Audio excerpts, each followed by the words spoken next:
Great. Thank you. Yeah. Well, thank you for joining us. Okay, great. Well, thank you for joining us, everyone. Again, my name is Mia Stevens, and I'm with the JMP academic team. And today we'll be talking about engineering statistics. I'll be using JMP 13 on a Mac for this webinar. In fact, JMP 13 came out in September, and the JMP 13.1 maintenance release came out about 2 weeks ago. So this is available for both Mac and Windows. If you have JMP 13 and you would like to update, go to Preferences. So on a Mac, this is under JMP. On a Windows machine, it's under File. And go to Preferences, and there's an option, JMP Updates, and then select Check Now. And this will take you to the update screen. Now I'll be using JMP Pro throughout this webinar, but most of the features we'll discuss are native to the standard version of JMP. Most of you, if you're with a university, have access to a campus license of JMP. This includes JMP and JMP Pro for both Mac and Windows. If you're curious about what the differences are between JMP versus JMP Pro, you'll see in the JMP Starter window. JMP Starter window provides a nice way of seeing a summary of all of the features in JMP. And as you click through, you'll see this little JMP Pro icon. So the options that list JMP Pro are only available in the professional version. So in reliability, you'll see that reliability block diagram, repairable systems, and generalized regression are only available in JMP Pro. And you'll see a summary under the JMP Pro button at the bottom. Okay, so again, if you're curious what the differences are between JMP and JMP Pro, you can see this within the preferences. So as I mentioned, many of you may already have access to JMP through your campus license. If you're not sure if you have a license or if you're curious on how to go about getting a license, I'll point you to Chuck London. He's the academic account representative, and here's his email address. If you're interested in getting your own copy, if you don't have a copy of JMP, all of our licensing options are available at jmp.com/getjmp, and Pawnee Allen can help with individual licenses of JMP.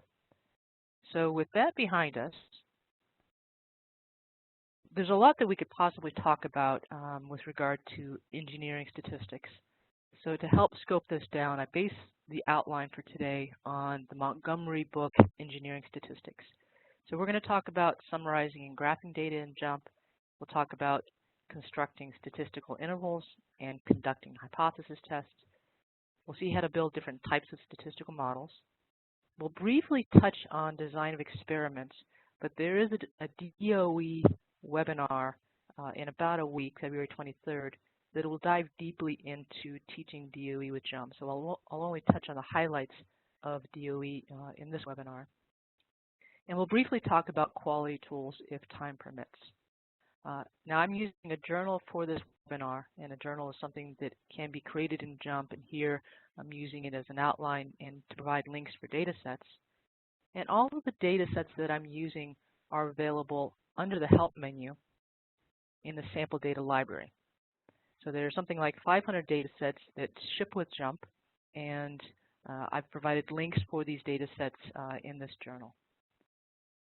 Now I'll only provide a brief overview of some of the features due to time limitations, but keep in mind that under the Help menu, JMP Help, this is searchable help, so you can find details into the algorithms used and references, and also some really nice examples.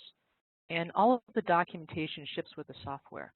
So if you're interested in digging deep into a topic like design of experiments or fitting linear models or reliability and survival, you'll see nice details within each of these books. We've also provided a number of resources on our academic site, and the direct link is jmp.com/teach. And I'll just give you some highlights of these before we get started.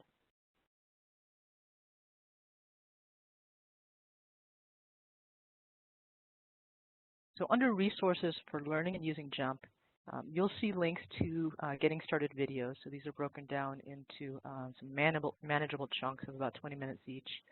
All of our live academic webinars are listed, so this is where you'll see the link to the DOE webinar and other webinars on specialty topics. And all of the recordings are posted in the academic webinar library. So as Julian mentioned, we'll send out a link for this webinar, and we'll get it posted today or tomorrow, along with the journal that I'm using. So if you'd like to walk through on your own after the webinar, you can watch the video and use the journal to guide you. Just a couple of other pointers. If you're looking for information on how to do a specific thing within JMP, there's a learning library. So these are short one-page guides with videos on how to do things within JMP. If you're looking for case studies to walk through step by step, there's a nice case study library. And we've organized materials for learning and particularly for teaching with JMP in the course material library. And this is relatively new. So the course material library, we provided at this point 4 courses. So engineering, quality and reliability, regression modeling and analysis, design of experiments, and predictive modeling. And what we've done is we've captured resources for teaching, for example, one-page guides, there's teaching scripts or add-ins, webinars, textbooks and textbook add-ins, course materials are provided through our education team at SAS, and JMP e-learning courses. So if you click on any one of these links, it'll take you to that particular section. And in this case, for webinars, you'll see that there are a number of webinars that are relevant to engineering statistics. So I encourage you to check these out. So with that, I'm going to return to the journal, and we'll go ahead and get started. So we'll start with talking about summarizing and graphing data in JMP.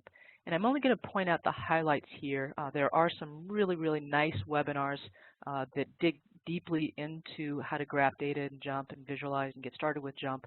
So if you're brand new to JMP and you want to know how to do things like create geographic maps or save your work out to a Word file or a PowerPoint or HTML, I'd recommend the JMP Basics for Professors and Students, or the JMP Visualization and Graphics webinars. And again, these are posted at jmp.com/webinar if you're looking for the short link. So here we're just going to talk about a few features. I'm going to open a data set. Again, this is sample data. This data set is called diameter. And again, if you're relatively new to JMP, our data are organized in columns and rows, so like a spreadsheet. But there are additional panels on the side that tell us a little bit about our information. In the top corner, we have saved a couple of scripts. So all of the sample data sets, there are generally saved scripts in the corner.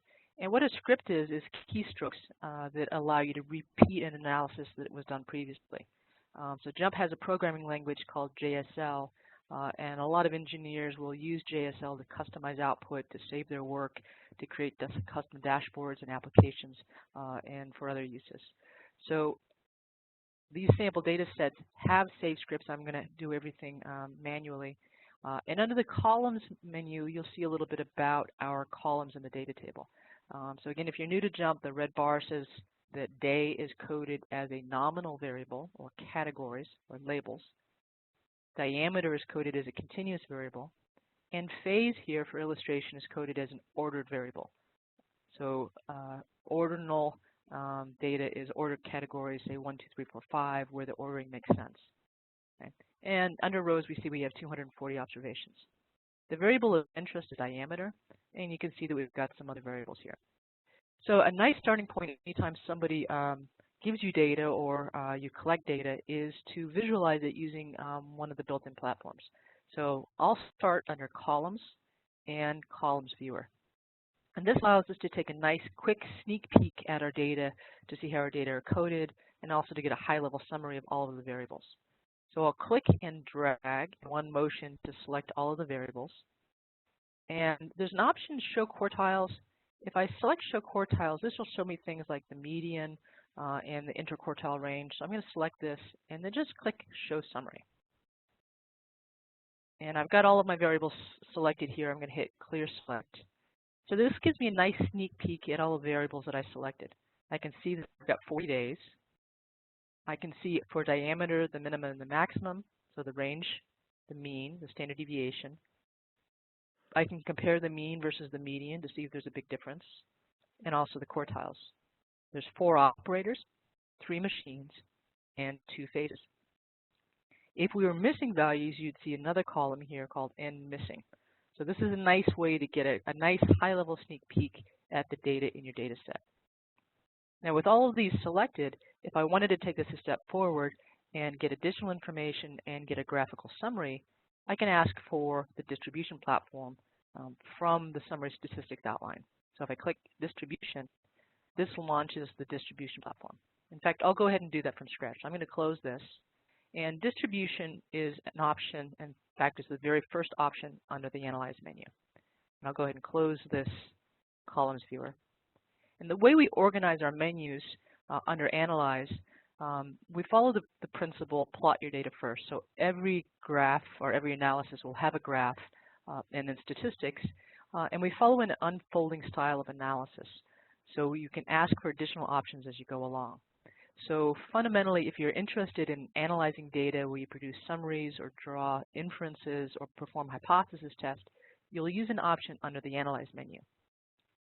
The Graph menu contains dynamic graphs. So if you're more interested in exploring your data, interacting with your data, visualizing your data, you'll use an option under the Graph menu. And the third menu that I'll introduce here is DOE, and this is where all of our options for designing experiments are housed. So we'll just start with the distribution platform. So selecting distribution launches what we call a dialog or a dialog window, and this is where you tell JMP which variables you're interested in. In fact, we can select all of the variables, and there are some options on the side. These little red triangles, we hide additional options under red triangles. So if you're dealing with a very wide data set and you need some help finding the variables you're interested in, you can use this to sort by name or case or modeling type. And if you're only interested in looking at histograms, you can select the histograms only option. Notice that I've got different modeling types here. So diameter is continuous, day and operator and machine are nominal, and phase is ordinal. So JMP will do all of these analyses, and the analyses in JMP are context-based, based on the modeling type of your data. So you'll see that JMP produces different output depending on whether our data are continuous or categorical. So I'll click OK. And by default, we get bar charts and frequency distributions when we've got continuous data, or sorry, categorical data. We get a histogram, box plot, and summary statistics when we have continuous data. Now I'll tuck away day, so I'm not really interested in day. So every window will have these little gray icons that allow you to hide or display parts of your output. And I've actually made a change here. So before running this analysis, I had set a preference that told JMP I wanted my data and my output to come out horizontally. And you have several different preferences that you can set, and I'll show you where to do this. Under JMP Preferences, this is where we saw that you can ask for the updates, but you can also, under Platforms, tell JMP the default output that you'd like to see. And you can also do things like tell JMP to stack the output or provide it in horizontal format.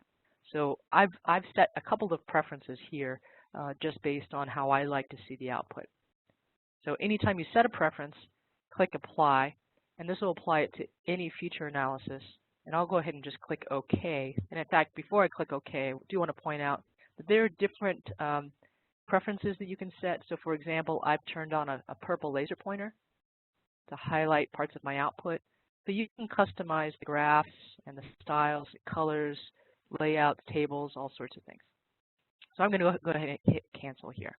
Keep in mind that preferences allows you to customize the look and feel of JMP based on your needs. So this is a high-level summary of our data. Again, for continuous data, we see histogram, box plot, and some summary statistics. You can ask for additional summary statistics under the red triangle next to summary statistics. Customize. So there are a lot of different things that we can add to this analysis. We can also change the alpha level for confidence intervals, calculate a trimmed mean, or select any one of these other options. And then additional options will be under the red triangle for any variable. So by default, we give you certain output. You can change a preference to ask for additional output, but then any additional analyses or graphical options that you'd like to request are generally available from the top red triangle. So for example, we can change the display, we can change the look and feel of the histogram, we can ask for a normal quantile plot, and these are toggle switches. So clicking on an option and then selecting again simply turns it on and then turns it off.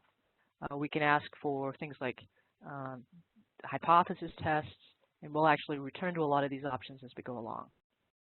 Now for categorical data, we see bar chart and frequency distribution. So we see this for all of our variables. And phase, which is coded as ordinal, we also see a bar chart and frequency distribution. And one of the nice things about JMP is that every output is linked to every other piece of output.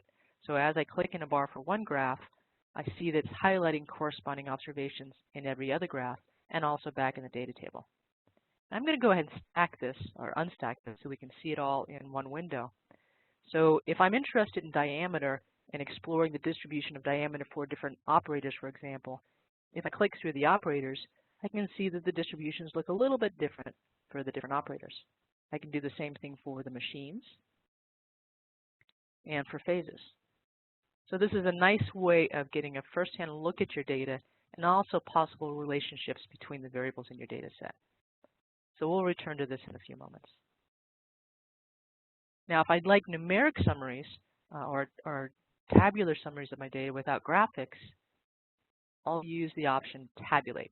So far we've seen Columns Viewer, and this is for summarizing variables one at a time. We've seen Distribution, and this gives us a graph and summary statistics. But now if I want cross-tabulations of variables, I'll use Tabulate. So Tabulate, there are two different ways of doing this. We can do this by using a drag-and-drop table or using a dialog window. And I kind of like the drag-and-drop table. So what this allows us to do is tell JMP which columns we'd like to analyze and which variables we'd like to use to summarize the data or break down the data. So in this case, I'm interested in diameter. So if I click and drag diameter, as I drag it over a zone, notice that the zones are shaded or outlined in blue. So this is an indication that if I release the variable in this zone, JMP is able to handle that and do something with it. So I'm going to let go of diameter in the drop zone for columns. And notice that JMP has automatically produced a sum. So this is the sum of all of the diameter values throughout the data table. So this isn't really very informative, so I'll select some statistics that might make more sense. So for example, the mean and the standard deviation. Now if I'd like to add these in addition to the sum, I'll drop them right on top of the sum or the value that's currently there. And this is simply telling JMP, add this in addition to what's already there. I'll click undo. If I want to replace the sum with these two values, I'll drag and drop right on top of the word sum. So now I've got the overall mean and the overall standard deviation. And the drop zone for rows is now a tiny little box. But what I can do is I can drag and drop variables. So for example, if I drag day to this box, now I've got a breakdown by day. Or if I want to be able to break it down by operator.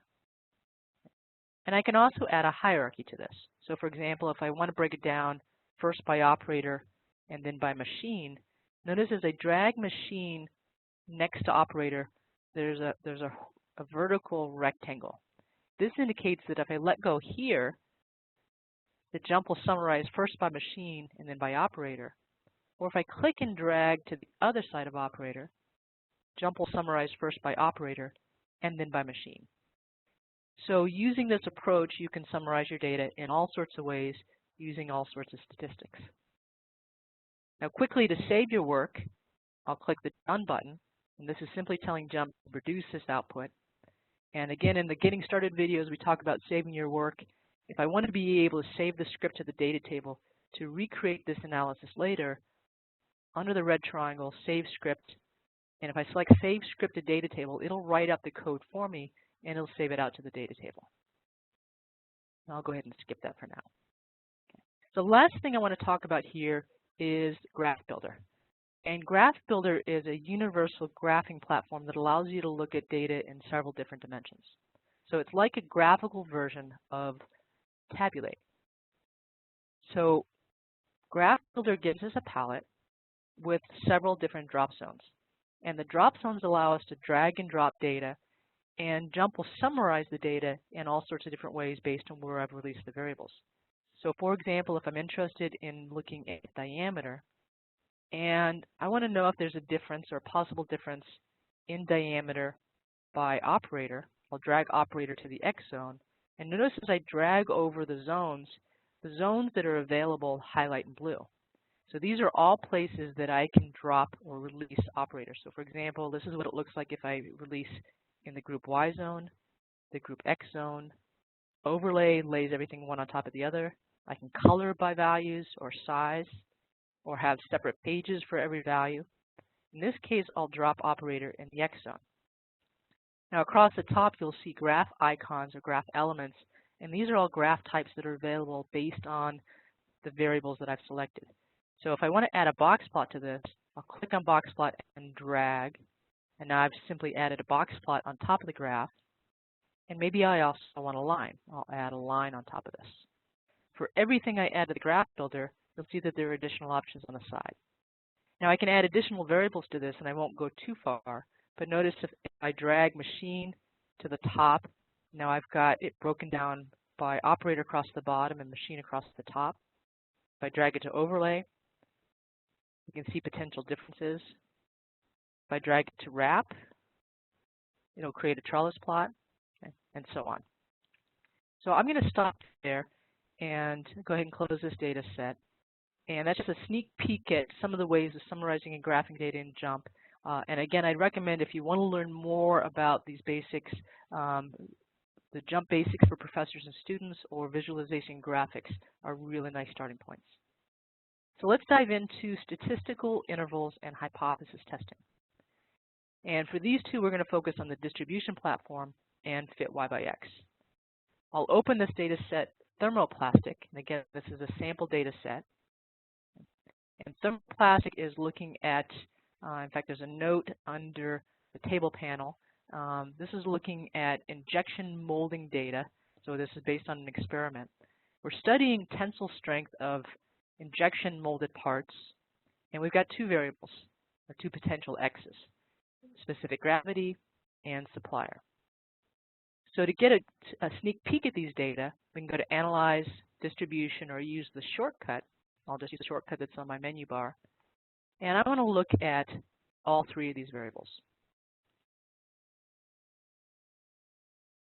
Now, by default, JMP reports summary statistics, so the mean and the standard deviation, the standard error of the mean, and upper 95% mean, lower 95% mean. This is a 95% confidence interval for the mean. And going back to our outline, within distribution, we can ask for different types of intervals. So if we want something other than a 95% confidence interval, we can ask for that here. We can also produce prediction intervals and tolerance intervals. So prediction intervals, tolerance intervals. And we'll take a look at this using this first variable. Actually, we'll do it using the second variable, tensile strength, since that's the variable of interest. So the 95% confidence interval is 7.13 as the upper bound, and 6.83 is the lower bound. If we want a different interval under confidence interval, we can select different alpha level. So this will produce a 90% confidence interval.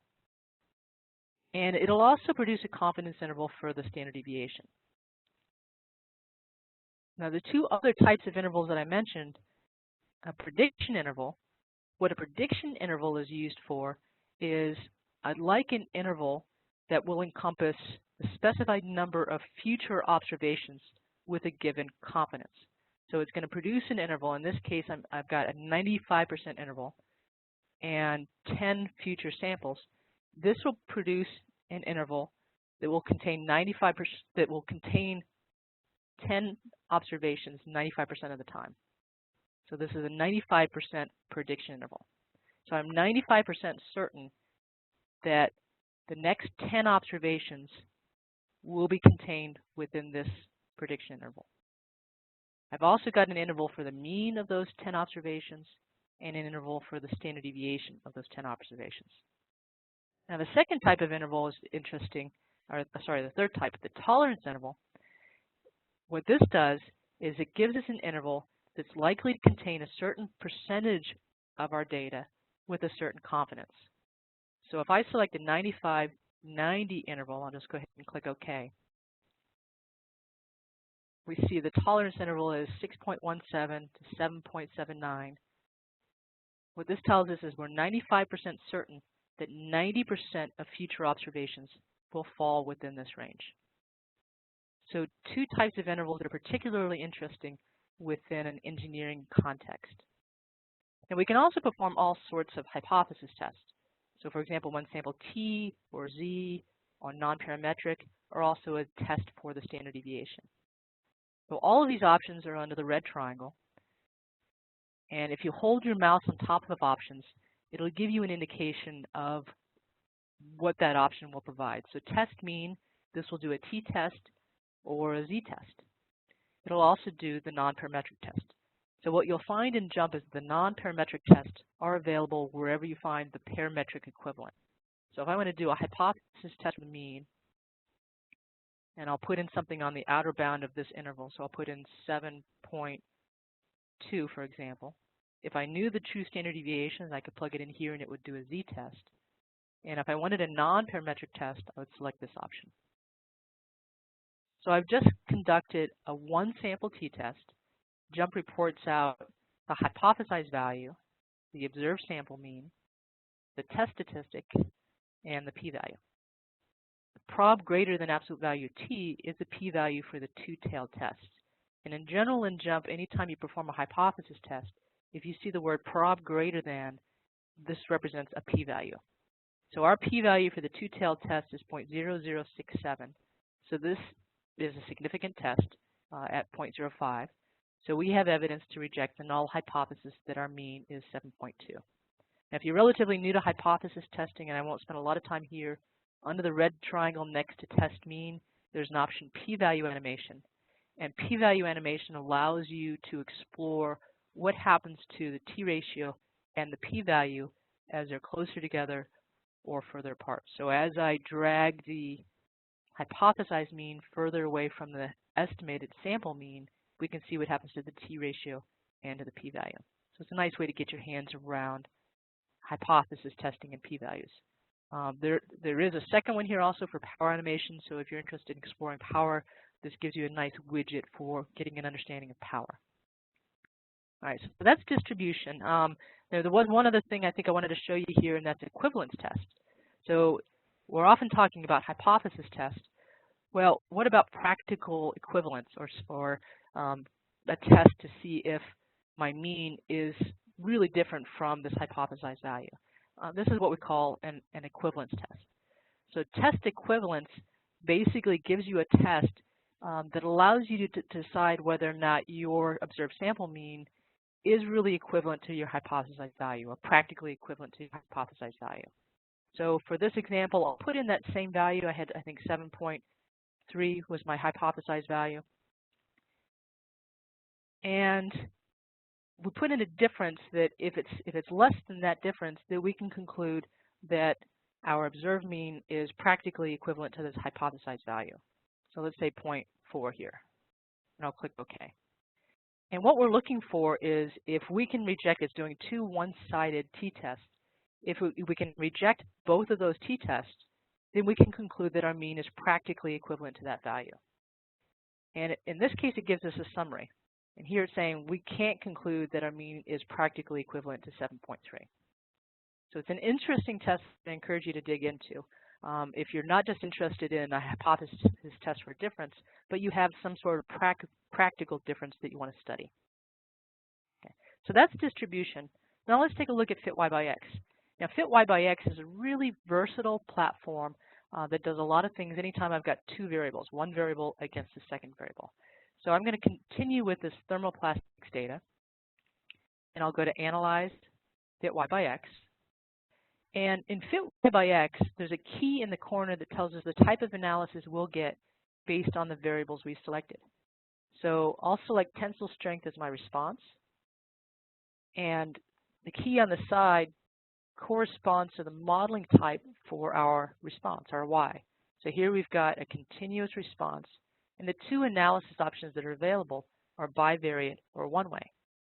Now if I select specific gravity as my x, across the bottom, these icons correspond to the modeling type for our x variable, and the cross of a continuous y and a continuous x is bivariate. So notice this little icon looks a lot like fitting a line through points.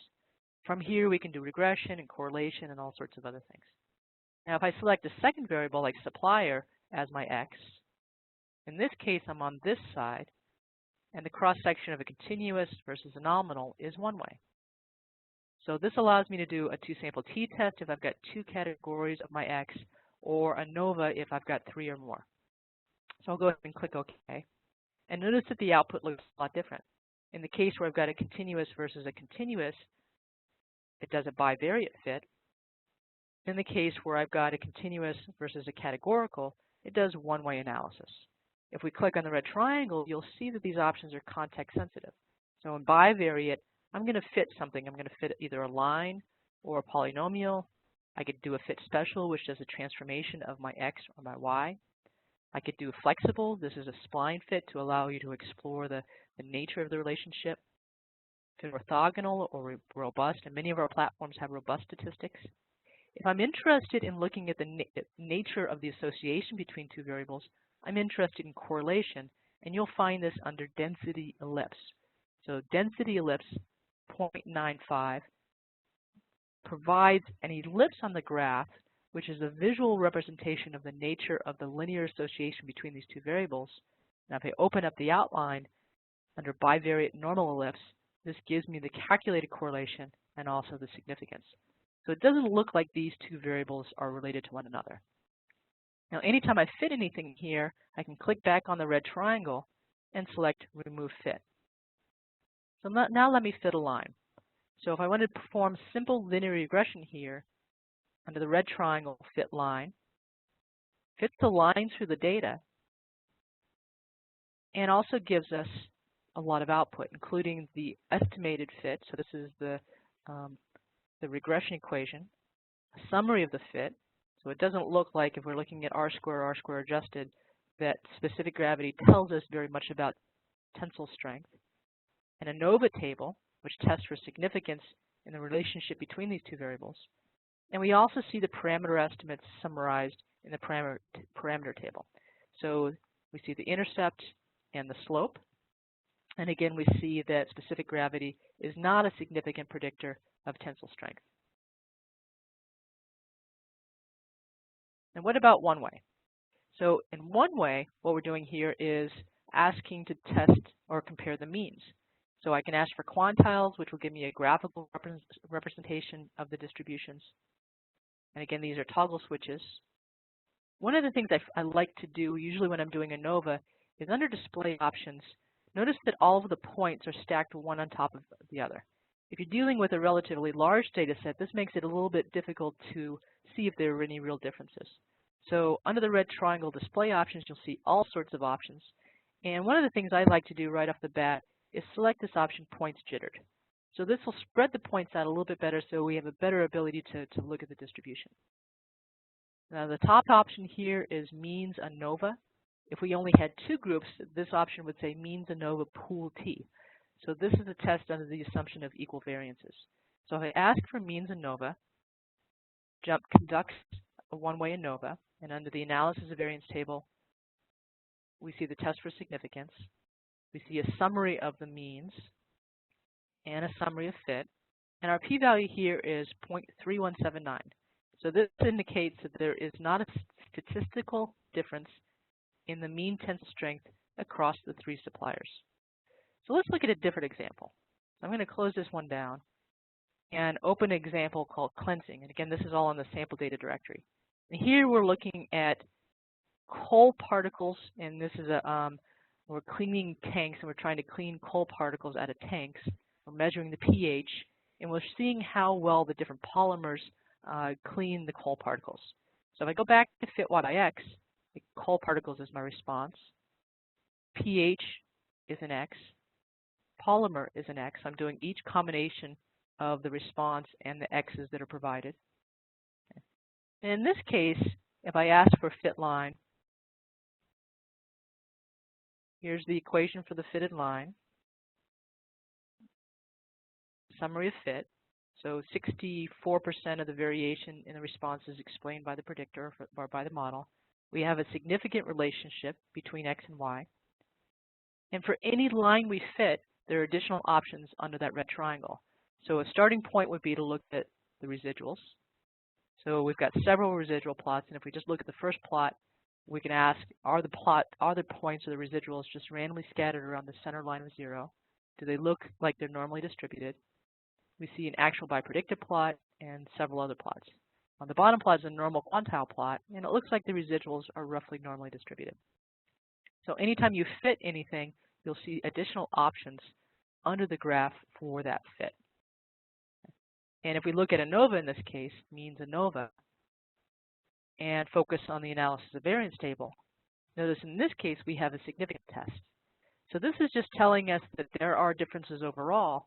If we want to isolate out which means are different, under the red triangle, you see a lot of additional options. So compare means allows us to do several different tests where we're doing pairwise comparisons between the means. Again, from here we can do a non-parametric test, unequal variances tests, and into the options you would expect in an ANOVA situation. Let's see how compare means works. So if I select compare means each pair students t, this will do all possible two-sample t-tests. So if I click on a circle, the circle corresponds to a mean. In fact, in this case, the top circle corresponds to the mean for polymer A. And what JMP is doing is simultaneous t-test between the mean that I've selected and all other means. Notice that the circle for polymer is still red. So this tells me that the mean for A is not significantly different than the mean for B. The bottom circle, which corresponds to C, is gray. So this is a graphical way of testing the difference between the mean of A and the mean of C. And since C is gray, we can conclude that the mean for A is significantly different than the mean for C. And as we click through this, this allows us to visually compare all those means. And of course, all the expected statistical output displays at the bottom. Now, if we want to control the overall experiment-wise error rate, we can ask for Tukey's HSD. Now, the other methods with best, Shu's method, will simply compare to what we consider the best. So the best could be the high or the low. So this is if you're trying to find the highest or the lowest or one that matches the target the best. And with Dunnett's is used if you have a true control group.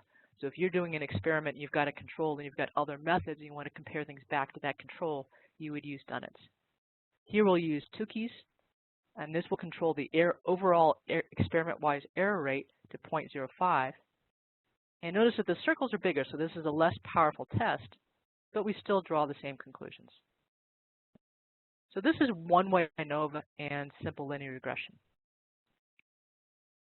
Now what if we've got a categorical response instead of a continuous one? And I'll close this down.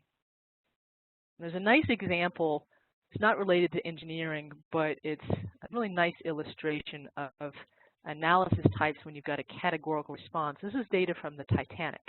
So we're looking at whether a passenger survived or not. This is all of the data on all of the passengers on the Titanic. We've got variables like passenger class, sex, age, number of people that the passenger was traveling with. Now, if I go back to fit y by x here, in this case, survived as a response. Now I'm on the bottom of this little grid here. So my options are logistic regression and contingency. So if I select survived versus passenger class, I'm going to get a contingency table. And in fact, this will be a 2x3 contingency table. If I put sex as an X, survive versus sex, this is also going to give me a contingency table, but it's going to be a 2x2 table. And if I select one of these continuous predictors, JMP will do logistic regression. And in JMP 13, we allow you to specify the target level. So do we want to predict the probability that someone will survive or not survive? So if I change this to 1, our model will predict the probability that a passenger does not survive. So I'll click OK. And we'll just do this briefly as we get into some other methods. So the graph that we see is a mosaic plot. And the mosaic plot is basically 2 bar charts. So we see a bar chart for yes versus no. And then for passenger class, the wider the bar across the bottom, the more third class versus first class versus second. And the bar for 3 is broken down into red is no and blue is yes. So it's sort of like taking 2 bar charts and mashing them together. So we can see that there's a difference in survival rate for third class passengers versus first class. The contingency table gives us a summary of all of the counts, so by row and by column. And at the bottom, by default, you'll see that 2 hypothesis tests have automatically been conducted. And then, as always, there's additional options under the red triangle. Same thing for sex by survived, but here you see some additional options like relative risk and odds ratios and a test for the difference in proportions. And the last output you see is for logistic regression. So what this is telling us, we asked to model the probability that someone did not survive, actually did survive. And so what we're looking at is what happens to the probability of yes as parents and children increases. So the line goes up, and as the line goes up, the probability to survive goes up. So this tells us that the probability that someone survived increases as the number of parents and children the person was traveling with increased. So kind of interesting there. All right, so let's move away from this, and let's now move into a case of fitting models. So we have different ways that we can build statistical models in JMP. We can fit a model using the fit model platform. This does standard least squares. You can do stepwise regression. A couple of nice features here, a prediction profiler and a simulator. We can build models using a nonlinear platform, and we can also look at survival and reliability. So let's start with standard least squares. So again, I return to this cleansing data, and standard least squares can be fit from analyze and then fit model. And fit model is a multi-purpose modeling platform. We select the Y, in this case it's coal particles. We can select the X's, so I'll select pH, I'll select polymer, and we can also select the interaction between these two. So if we think that the impact of pH on coal particles removed depends upon the value of polymer, then we should add the interaction. So a simple way to do this is to select both of the variables under select columns and then hit cross. So pH cross polymer is how we represent an interaction. And one thing to note here is that polymer has 3 levels. In JMP will handle the parameterization for us, so there's no need to create dummy-coded variables or indicator-coded variables before fitting this model. So I'll go ahead and hit run. And we've actually performed analysis of covariance. So we can see the individual lines for each of the levels of polymer. And we can see the line for A is a lot higher than for B and for C. And the lines aren't quite parallel. And the interaction term we've added to the model will allow us to test for this. The actual by predicted plot basically is giving us a peek at the significance of our model. So the tighter these points are to this line, the less unexplained variation or noise we have, and we get some high-level statistics. So the p-value 0.001, this tells us that our model is significant overall. We see the R-square, 97% of the variation is explained by our model. Root mean square error, which is the measure of standard deviation. Now under effect summary, we see the p-values, or the significance of each of the terms in the model. And they're sorted in order of significance. So we see the pH is significant, polymer is significant, and the interaction is also significant. Now, if it wasn't significant, then we can select it and click remove, and we'll see this in another example in a moment. So by default, we see a residual plot, and we also see all sorts of summary statistics. We see the same p-values under the effects test table, and then additional options are under the red triangle. And one of my favorite options here under factor profiling is called the profiler. And there are other graphical tools for exploring this model as well. So what the profiler does is it allows us, and I'll go ahead and tuck some of these things away here. It allows us to visualize this model we've just built. So under parameter estimates, we see the intercept, and we see the slope for pH, and we see estimates for polymer A and B, and then the interaction. What this allows us to do is get our head around what those parameter estimates actually represent. So the slope for pH is positive, it increases. On the side, we see the predicted response, and in brackets is the confidence interval for the response. So as I drag pH to the low level, and then the high level, notice the change in the response. So as we go from low pH to high pH, coal particles increases, or predicted coal particles increases. Now keep an eye on the slope for polymer. Notice how the contour changes, and this is an indication of the interaction. So at the low level of pH, A is much more effective in cleaning coal particles. At the high level, A and B are very similar in how well they clean coal particles. I can do the same thing for polymer and click and drag, and we see the change in the slope for pH. So it's a really nice way of visualizing the model that we've just built. From here, under the red triangle, are all sorts of options, including a simulator.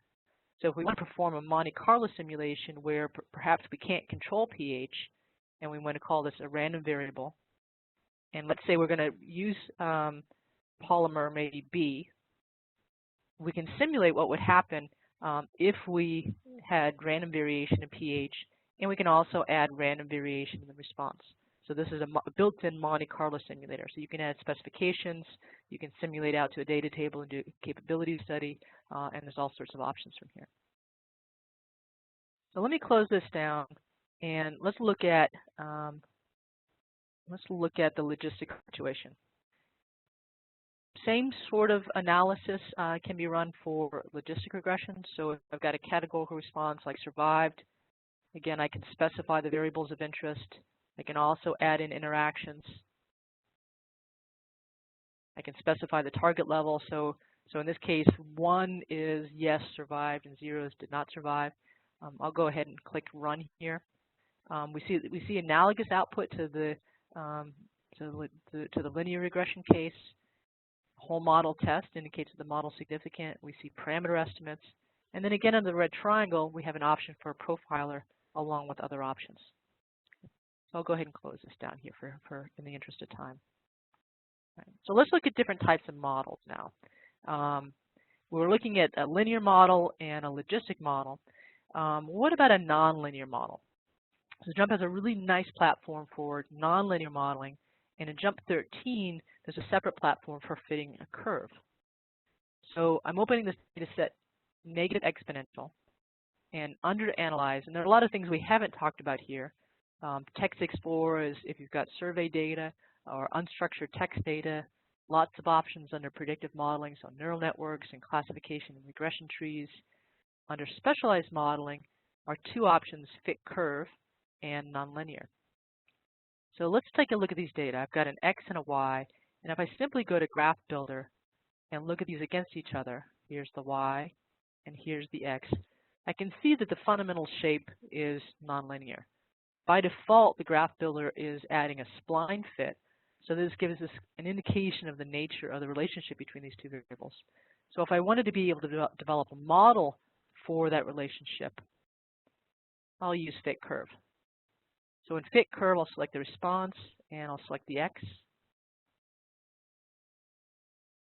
And it really gives me a clean palette while all it's done is plotted the X versus the Y. Now from here, under fit curve, I can ask for all sorts of different models. So let's say I want to fit a quadratic and see how well this fits the data. It doesn't look like it does a great job here. We get some summary statistics.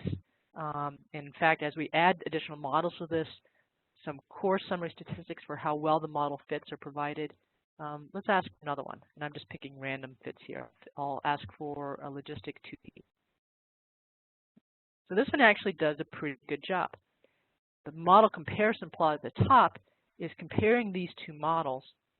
And this bar chart is basically asking, if one of these 2 is the correct model, what's the probability that the correct model is logistic 2P versus quadratic? So we'd like the sum of squared errors to be low, BIC to be low, AIC to be low. In this case, it looks like the logistic model does a better job. Once you've selected your model, then you've got all sorts of additional information regarding what type of model you built, and you can ask for things like the profiler and residual plots. Now this data set actually has 2 additional columns, and anytime in JMP you see a plus sign next to a column, this tells you you've got a stored formula. So here we've actually created a formula where we've created some parameters for beta naught and beta 1. So basically, we've got starting values for these, and we could use these to optimize a model. So we've got a linear and we've got a nonlinear. So if I go back to that specialized model and go to nonlinear, now this is the platform where I can use where I can actually either select from a broader model library. I can ask JMP to help me pick a model. So if I do X and Y, I can also fit a curve from here. Or I could plug in a formula that I've already built. So here I've got a nonlinear model where I've got starting points for my parameters, 0.5 and 0.5. Here's the nature of that model. And I can use these values as starting values and then optimize this. So if I click the Go button here, JMP finds the values of the parameter estimates that optimize this fit. And then from here, there are all sorts of different things that we can ask for. So a really nice nonlinear modeling platform. And what if we're more interested in survival analysis or reliability analysis? Under Analyze, there's a whole suite of analysis options under reliability and survival. And the first couple of these are analogous to what you see in the distribution platform. So life distribution is if we've got one variable, where fundamentally that variable measures time to event, and we can have censoring. Fit life by X basically has one regression factor, or 1X. Down at the bottom, fit parametric survival. So this is if I want to fit a model where I've got time to failure data or life data, and I've got a bunch of X's. And in fit proportional hazards, this is the non-parametric fit. So let's just take a look at the first one of these. So life distribution, I'm going to open up this sample data set comp time. And here I'm most interested in time to execute. Now I know this is going to be non-normally distributed. And I'm just going to simply look at the first option here, fit life distribution. So these platforms all allow you to specify a censoring code and the distribution or the estimation method. You can do comparison of groups. We're going to keep it simple. Just specify the variable and click OK. And the default fit is the Kaplan-Meier non-parametric fit. But then we see several different fits available. Let me try to drag this down here to open it up to see everything. The scale button allows us to apply a particular distribution to the data. So basically, the log normal is changing the scale across the bottom and allows us a visual way of seeing how well a non-log normal distribution represents these data. And as I scroll through, we can see the different distributions. We can also directly apply the distribution. So here's the log normal, here's the Weibull, and we can fit different distributions. Or we can compare different distributions. So under the red triangle at the top, if I select fit all non-negative distributions, JMP automatically fits all of those distributions and selects the best distribution. Again, there's a model comparison platform down below, or output down below. In this case, it says the best distribution is Frichet. And for any distribution we fit, there's also a distribution profiler that allows us to see how the execute time changes for that distribution. So quick sneak peek at survival analysis. Let's talk a little bit about DOE. So we've got about 5 minutes remaining. So DOE, the DOE menu, and again, there is a live webinar specifically on DOE on February 23rd. In JMP, the DOE platform allows you to design all sorts of experiments, and the most versatile and flexible platform is custom design. So this allows you to design very flexible, efficient designs, optimal designs that basically allow you to take advantage of the resources that are available to you. So you can specify custom constraints. You can have combinations of different types of factors. So these are non-traditional designs. Augment design allows you to add additional runs to an experiment if you're doing screening designs. Definitive screening designs is a relatively new family of designs. And under classical, you'll see the classical textbook designs. So here you'll see full factorial and screening, response surface, all the general classical designs that you might see in a textbook. Design diagnostics allows you to compare competing designs. And then there are some specialized types of designs that are available. So again, if you're interested in DOE, I'd recommend watching the video on February 23rd. Again, that will be recorded. There's also a course available, a collection of course materials for DOE posted on our course library. Now, there are a lot of quality tools built directly into JMP. So if you're interested in SPC, you can ask for a classical traditional control chart, and there's also what we call a control chart builder. So if I open up this diameter data under quality and process, you'll see that there are a lot of tools here for Six Sigma or quality improvement. And I'll select the first option here, control chart builder. This is based on the graph builder, and what it allows you to do is drag and drop and it automatically plots your data. So here it's automatically plotted an INR chart. So each point represents each individual observation. Now if I click and drag day is my subgroup variable, onto the bottom graph, we can see that automatically JMP produces an X bar and R chart, and the limits are displayed on the side. So from here you can ask for the traditional Shewhart variables charts, attribute charts, and you can also ask for rare event charts. If you're interested in conducting tests, if you right-click in the middle, you can ask for tests. So these are tests for special causes. You can define custom tests or apply different types of tests. And you can also perform a capability study directly from here by adding spec limits.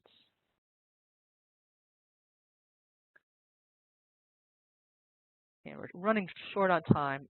Process capability, this can be conducted from the distribution platform or from a control chart.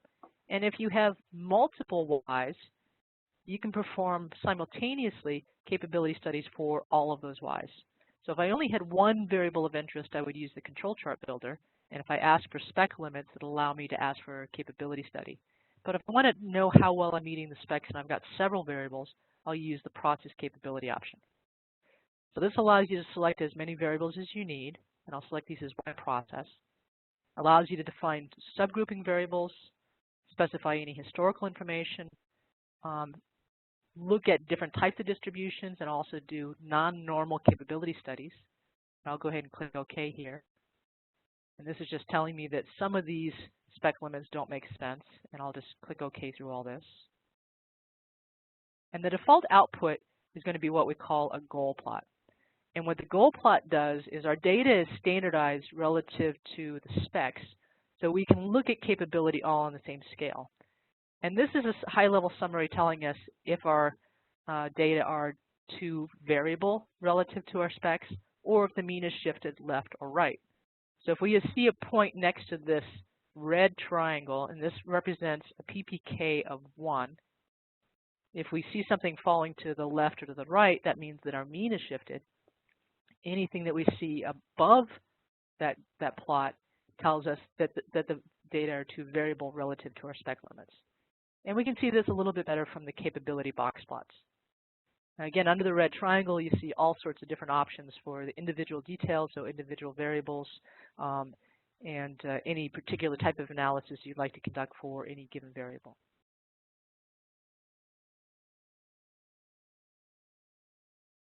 And then the last topic is MSA, Measurement Systems Studies. So we can perform a typical gauge R&R study, a variance component study, Wheeler's EMP, evaluate measurement process, or an attribute MSA. So these are all, again, from quality and process. MSA, this is Wheeler's EMP approach, or variable and attribute gauge. So here, if we've got an attribute response, then we can specify an attribute study. And I'll just go ahead and populate these so you can quickly see what it looks like. And I'll skip instrument and just put in part here. So we get some nice graphics. And again, under the red triangle, different options that allow us to visualize the results. And then from here, we can ask for a gauge study or a variance component study. So let me close this down. So that was a sneak peek at some of the quality tools. So what did we talk about? We talked about ways of summarizing and graphing data in JMP. So columns viewer for looking at one variable at a time, distribution if we want to graph with summary statistics, tabulate for crosstabs, and graph builder for graphing data in all sorts of different dimensions. We talked about different types of statistical intervals and a hypothesis test from distribution and fit y by x. We briefly saw some ways of building statistical models. So fit model is for linear or logistic models. There's also a nice generalized regression platform. If you're in JMP Pro, you can build nonlinear models and fit curves. A lot of options for survival and reliability analysis. Again, DOE, if you're interested in DOE, I would suggest this live webinar on February 23rd. And then a whole suite of quality tools. So I believe I am out of time, so I will stop here.